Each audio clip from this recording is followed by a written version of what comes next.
नंद की सगाई पर अमीर और गरीब बहन ने दी खूबसूरत ड्रेस। नहीं माँ नहीं, मैंने बोल दिया ना, नहीं तो बस नहीं। मैं आपके पीछे बचे हुए आलू से रोटी नहीं खाऊंगी, और रोटी बनानी भी तो पड़ेगी ना।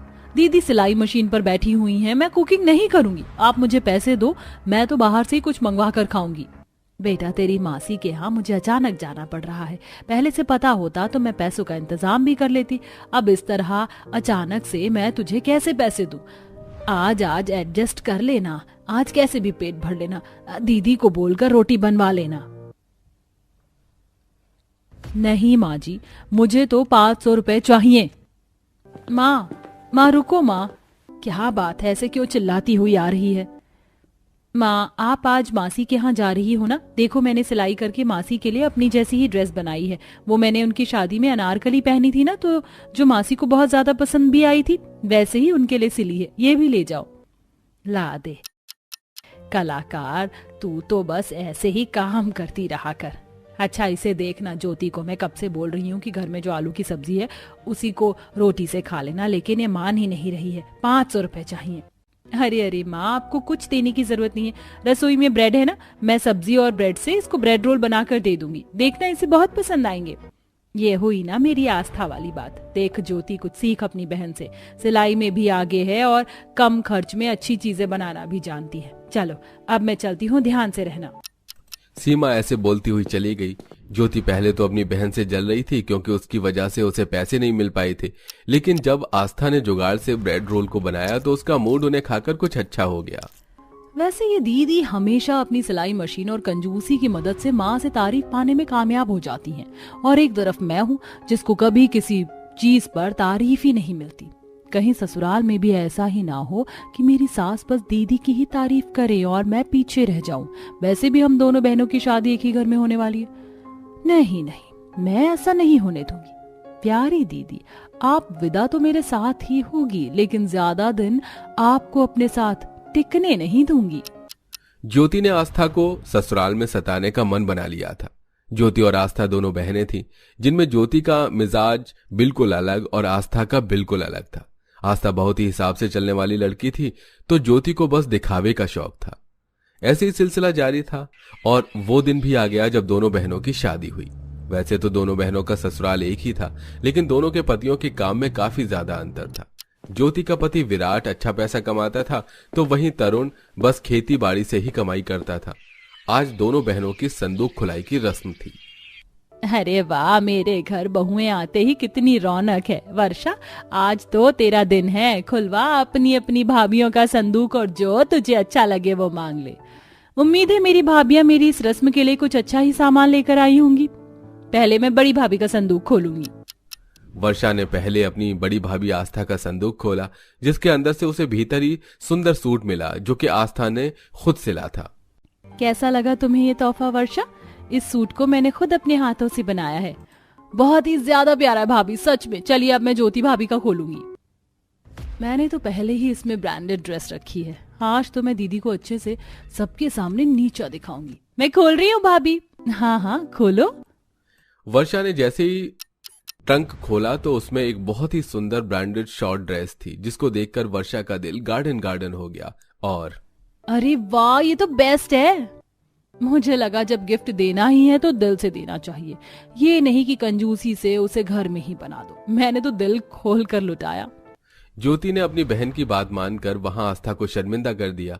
ऐसी कुछ देर के बाद दोनों बहनों की पहली रसोई की रस्म हुई, जिसमें आस्था ने तो पूरी सब्जी ही बनाई, लेकिन ज्योति ने पिज्जा बनाया। और अरे वाह, पिज्जा ये किसने बनाया?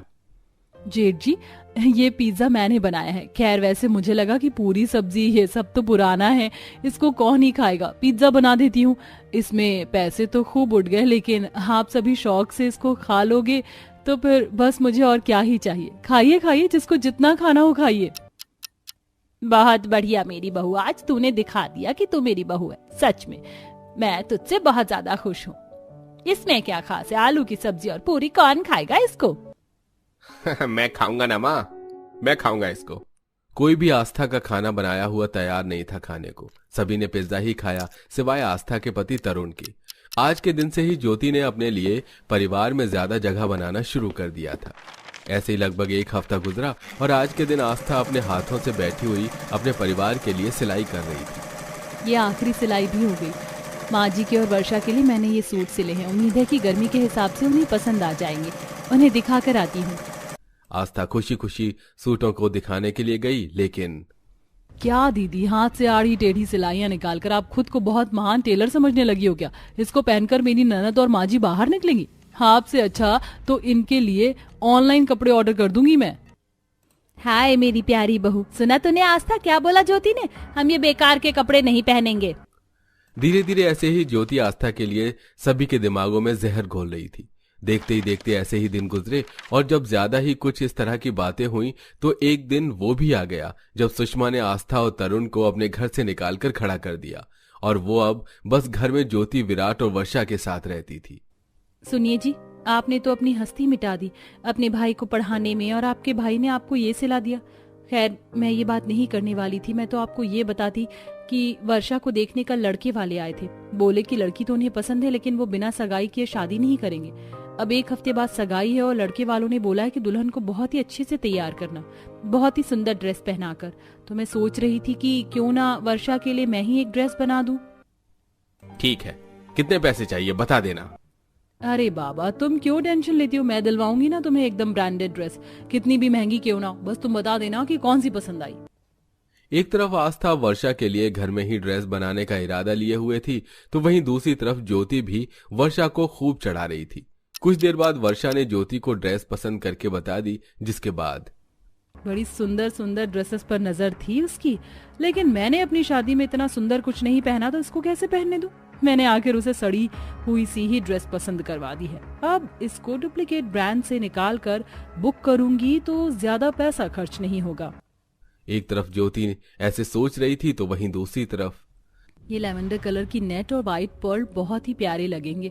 मैं इसी से एक बॉल गाउन बनाऊंगी। आस्था ने घर में पूरी जी जान से मेहनत शुरू कर दी थी। देखते ही देखते एक हफ्ता गुजर गया और वो दिन भी आ गया जब ज्योति की सगाई थी। पहले उसने ज्योति की मंगवाई ड्रेस देखी जो घर आ जाने पर उसे जरा भी पसंद नहीं आई। अभी वो मुंह फुलाए हुए ही थी कि तभी वर्षा तो शायद भूल गई थी कि तेरी दो भाभी हैं। देख, आस्था तेरे लिए खुद गाउन सिलकर लाई है। सुषमा ने जैसी वर्षा को आस्था की सिली हुई ड्रेस दिखाई तो उसका दिल खुश हो गया। वाह भाभी, ये मेरे लिए? अरे वाह, आपने तो आज मेरा दिन ही बचा लिया। कितनी सुंदर ड्रेस है। अब मैं इसी गाउन में अपनी एंगेजमेंट करूंगी। थैंक्स। ज्योति भाभी की मंगवाई हुई ड्रेस ब्रांडेड तो थी लेकिन अच्छी नहीं है। ज्योति को वर्षा की बात सुनकर गुस्सा आ गया और गुस्से के एकदम से वो सच बोल पड़ी। ये ब्रांडेड नहीं है, ये डुप्लीकेट ब्रांड है। नहीं तो ब्रांडेड ड्रेस बहुत अच्छी आती, समझ आया? अब आइंदा से ऐसे ना बोलना। अरे नहीं, ये मैं क्या बोल गई? अच्छा, तो तूने मेरी बेटी के लिए डुप्लीकेट ब्रांड मंगवाया ताकि वो सुंदर ना लगे, और हम सोच रहे थे कि तू कितनी अच्छी है, हमारे बारे में कितना सोच रही है। अरे लानत है तेरे ऊपर जो अपनी ही नंद की खुशी से जले। लेकिन देख, आस्था को ये कितनी अच्छी है। इसने हाथ से ऐसी ड्रेस बनाई जो मॉल में भी ना मिले। आस्था बहू, तू यहीं आकर वापस से रहने लग मेरी बच्ची। नहीं माँ जी, मैं अब अलग घर में हूँ तो वहीं रहूंगी। बेकार एक घर में रहने से दिल बिगड़ी हो, इससे अच्छा है अलग ही रह लिया जाए। आस्था वापस आने को नहीं मानी क्योंकि उसे अपना सम्मान प्यारा था। लेकिन आज के दिन ज्योति की सच्चाई सभी के सामने आ चुकी थी। आज के बाद फिर कभी ज्योति ने कोई चालाकी नहीं की। आस्था और घरवालों के बीच भी सब कुछ ठीक हो चुका था। वर्षा ने आस्था की बनाई ड्रेस से ही अपनी सगाई अटेंड की और सभी ने उसकी ड्रेस की काफी तारीफ भी की और ऐसे ही सब कुछ अच्छे से गुजरा। नदी किनारे दो अमीर गरीब सहेली की पहली सालगिरह ड्रेस। नदी किनारे पार्वती अपनी बहू पूजा को सूट की कटिंग सिखा रही थी कि तभी दूसरी तरफ से पुल से नदी पार करते हुए हाथों में मिठाई का डिब्बा लिए कल्पना वहां आती है। अरे कल्पना, तू यहाँ आज बड़ी तैयार होकर आई है, और ये मिठाई किस खुशी में? भूल गई तो आज हम दोनों की ही शादी को 6 मंथ्स पूरे हो गए, इसलिए घर में पूजा थी और उस पूजा के लिए ये सुंदर सी साड़ी मेरी सास ने मुझे दिलाई है। पूरी 2 लाख की है, फेमस डिजाइनर से बनवाई है। क्या बात है, जब 6 मंथ एनिवर्सरी पर तूने इतनी अच्छी ड्रेस पहनी है तो शादी की सालगिरह पर क्या ही पहनेगी? सही कहा, पर तेरी सालगिरह तो ऐसी ही फीकी जाएगी इन गरीबों वाले कपड़ों में। कल्पना पार्वती के सामने ही पूजा की इंसल्ट करके मिठाई देकर एक बार फिर पुल पार करते हुए नदी की दूसरी तरफ चली जाती है। ये देख पार्वती को बिल्कुल भी अच्छा नहीं लगता। इसी तरह कुछ दिन बीत जाते हैं और एक दिन नदी के पास बैठकर पूजा काजल और पार्वती के साथ ड्राइंग फाइल में कुछ ड्रेस के स्केच बना रही थी। भाभी आपने तो बहुत अच्छी ड्रेस डिजाइन करी है। डिजाइन तो अच्छी लग रही है, पर बहू तू ये देख, फिर इन दोनों का कुछ मिलाकर ड्रेस बनाना। भाभी मुझे तो ये ड्रेस बहुत अच्छी लग रही है। कुछ दिनों बाद कॉलेज में मेरा फेयरवेल है, आप मेरे लिए ऐसे ही एक डिजाइनर ड्रेस बना दो फेयरवेल के लिए। पूजा घर के बाहर नदी के पास बैठकर जब डिजाइन बना रही होती है तो वहां पार्वती की जेठानी सुमित्रा आती है, जो उनके पूरे परिवार को नदी के पास देख उन पर हंसने लगती है। वाह पार्वती, अपनी तरह अपनी बहू को भी दर्जी ही बना दिया। माँ जी, इन गरीबों को लगता है कि ऐसे डिजाइन कॉपियों से बनाकर बहुत बड़े डिजाइनर बन जाएंगे, पर इन्हें नहीं पता कि ये हमारी बराबरी बिल्कुल नहीं कर सकते। दीदी, मैं तो अपनी बहू को अपनी तरह सिलाई और डिजाइन सिखा रही हूँ, पर आपने तो अपनी बहू को अपनी तरह घमंडी बना दिया। देख लेना, एक दिन मेरी बहू इतना प्यारा ड्रेस बनाएगी कि 10 लोगों के सामने आपकी बहू को कोई पूछेगा भी नहीं। नदी के पास खड़ी दोनों देवरानी जेठानी में बहस हो जाती है। कुछ देर में वो दोनों अपने अपने घर चली जाती हैं, तो वहीं पूजा अपने कमरे में बड़े ही प्यार से अपने खाली समय में बैठकर अपनी डिजाइन की हुई काजल के लिए फेयरवेल ड्रेस तैयार करती है, जिसे काजल पहनती है। भाभी आपने ये ड्रेस बिल्कुल वैसी बनाई है जैसा डिजाइन किया गया था। देखो ये ड्रेस मुझ पर कितनी अच्छी लग रही है। बहू कपड़े डिजाइन करने में तूने तो मुझे भी पीछे छोड़ दिया। आज मेरी बेटी पूरे कॉलेज में छा जाएगी। तब भी दिवाकर आता है। सही कहा माँ तुमने, आखिर मेरी बीवी ने इतने प्यार से जो अपनी नंद के लिए डिजाइनर गाउन बनाया है। अपनी डिजाइनर गाउन को देखकर काजल बहुत खुश होती है और कॉलेज हॉल में जाती है, जहां सभी ने अच्छी ड्रेस पहनी थी। सच में ये ड्रेस तेरी भाभी ने बनाया है? तेरी भाभी कोई बहुत बड़ी डिजाइनर है क्या? कितनी प्यारी ड्रेस है तेरी। मेरी भाभी कोई बड़ी डिजाइनर नहीं है। मेरी माँ ने भाभी को सिलाई सिखाया है, पर मेरी भाभी तो डिजाइनर की तरह कपड़े बनाने लगी। कॉलेज में अपनी तारीफ सुनकर काजल बहुत खुश होती है और घर जाकर सारी बात घर वालों को बताती है। इसी तरह कुछ दिन बीत जाते हैं और ऐसे ही एक दिन जब अमीर सास बहू लिविंग हॉल में बैठकर टीवी देख रही थी तो अमित आता है। माँ, कल्पना, आप सबके लिए एक बहुत बड़ी खुशखबरी है। मेरा प्रमोशन हो चुका है। ये तो बहुत अच्छी बात है। माँ जी, घर में एक छोटी सी पार्टी तो बनती है और इस पार्टी में मैं बहुत अच्छी ड्रेस पहनूंगी। नेकी और पूछ तेरे लिए सबसे अच्छी ड्रेस लेंगे और अपनी देवरानी को इतना जलाऊंगी कि वो अपनी औकात में रहेगी और कभी मुझसे बहस नहीं करेगी। वहीं गरीब परिवार में सास बहू खाना खाते हुए बातें करती हैं। माँ जी, कुछ ही दिन बाद दिवाकर जी का जन्मदिन है। मैं सोच रही हूँ कि क्यों ना इस बार मैं एक छोटी सी पार्टी रखूं और घर के बाहर ही अपने हाथों से हम डेकोरेशन करेंगे। दिवाकर जी के कपड़े मैं बनाऊंगी और अपने और आपके भी। हाँ बहू, क्यों नहीं। वैसे भी तूने इतना अच्छे अच्छे डिजाइन बना रखे हैं, वो ड्रेस बनाने का मौका भी तो मिलना चाहिए तुझे। अगले दिन सुमित्रा अपनी बहू के बेटे के साथ शोरूम जाती है और बहू के लिए एक अच्छी ड्रेस लेती है और बेटे के लिए कोट पैंट। बहू, तेरी पसंद सच में बहुत अच्छी है। अगर अब कुछ नहीं रहता है तो क्या हम घर चले? वहीं अपने कमरे में पूजा अपने पति के कपड़े सिल रही थी और पास बैठी पूजा से बोलती है। काजल, कल ही दिवाकर जी का जन्मदिन है, तो तुम एक काम करो, कुछ फूल, बैलून और रिबन ले आओ। हम कल अपने हाथों से घर के बाहर डेकोरेशन करेंगे, जब तक मैं तुम्हारे भैया के लिए कोट पैंट बना लेती हूँ। पूजा के कहने पर काजल बाहर के सारे सामान लेकर आ जाती है और रात भर जाग कर पूजा अपनी सास के साथ सभी के लिए ड्रेस बनाकर तैयार कर देती है। अगले दिन सुमित्रा और पार्वती नदी किनारे दोनों ही घर के बाहर पार्टी रखती हैं, जहां अमीर साइड काफी मेहमान आते हैं। तभी सुमित्रा बहू के साथ पुल पार करती हुई आती है। माफ करना पार्वती, मैं अपने भतीजे का जन्मदिन ही भूल गई। बेटा, अगर आज मेरे घर में पार्टी न होती तो जरूर रुकती। वैसे मैं ये तो जानती थी कि तुम लोग गरीब हो, महंगे कपड़े अफोर्ड नहीं कर सकते, पर मैं ये नहीं जानती थी कि तुम इतने कंजूस हो जाओगे कि खुद से इतने घटिया कपड़े बनाकर पहनोगे। ताई जी, जो कपड़े आपको नॉर्मल लग रहे हैं मेरे लिए वो नॉर्मल नहीं है और मैं खुश हूँ। माँ, पूजा, काजल, चलो केक काटने का समय हो गया है।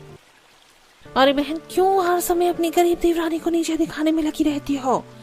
बेचारों ने अपने घर में एक छोटी सी पार्टी रखी है, घर के बाहर उन्हें उनकी पार्टी एंजॉय करने दो। वैसे प्रमोशन बेटी का हुआ है, चमक तुम्हारी बहू रही है, तो तुम अपनी पार्टी पर फोकस करो। माँ जी, आंटी बिल्कुल सही कह रही हैं। वो हमारी बराबरी करना चाहते हैं पर कभी कर नहीं पाएंगे। कल्पना अपनी सास के साथ चली जाती है और नदी किनारे दोनों परिवार अपनी अपनी पार्टी एंजॉय करते हैं। इसी तरह समय गुजरता है और आए दिन सुमित्रा कभी खुद आकर तो कभी किसी बहाने से पार्वती को अपने घर बुलाकर उनकी इंसल्ट करती है। ऐसे ही एक दिन, बहू तू अभी तक नदी के पास बैठकर सिलाई कर रही है? माँ जी, अगले हफ्ते हमारी फर्स्ट एनिवर्सरी आ रही है, तो मैंने सोचा कि इस बार मैं पिछली बार की तरह गलती ना करूं। मैं नहीं चाहती कि ताई जी और कल्पना सभी मेहमानों के सामने इस बार हमारी फिर से इंसल्ट करें। पूजा अपनी सास से बात कर ही रही होती है कि तभी वहां पुल पार करते हुए कल्पना अपनी सास के साथ आती है और उसकी बातें सुनकर जोर जोर से हंसने लगती है। पूजा, तुम्हारा सपना सपना ही रह जाएगा, क्योंकि तुम हमारी बराबरी कभी नहीं कर सकती। तुम कितनी भी अच्छी ड्रेस क्यों ना बना लो, पर मुझसे अच्छी ड्रेस नहीं बन सकती। वैसे तो मैं और मेरी बहू आप लोगों को यहाँ कार्ड देने के लिए आए थे। अगले हफ्ते मेरी बहू की भी तो शादी की पहली सालगिरह है। आखिर हमारे बेटों ने एक साथ जो शादी करी थी। माफ करना दीदी, पर मैं आपकी पार्टी में शामिल नहीं हो पाऊंगी, क्योंकि हम खुद इस बार अपने घर के बाहर नदी के पास एक छोटी सी पार्टी रखेंगे। देवरानी जी, कौन सा हमारा घर दूर है? नदी के दूसरी तरफ मेरा ही घर है और मैं भी अपने घर के बाहर ही पार्टी अरेंज कर रही हूँ, तो दूर से ही देख लेना हमारी खुशी, कपड़े और पार्टी। एक बार फिर सुमित्रा और कल्पना पूजा और उसके परिवार को नीचा दिखाकर वहां से नदी पार करके चले जाते हैं।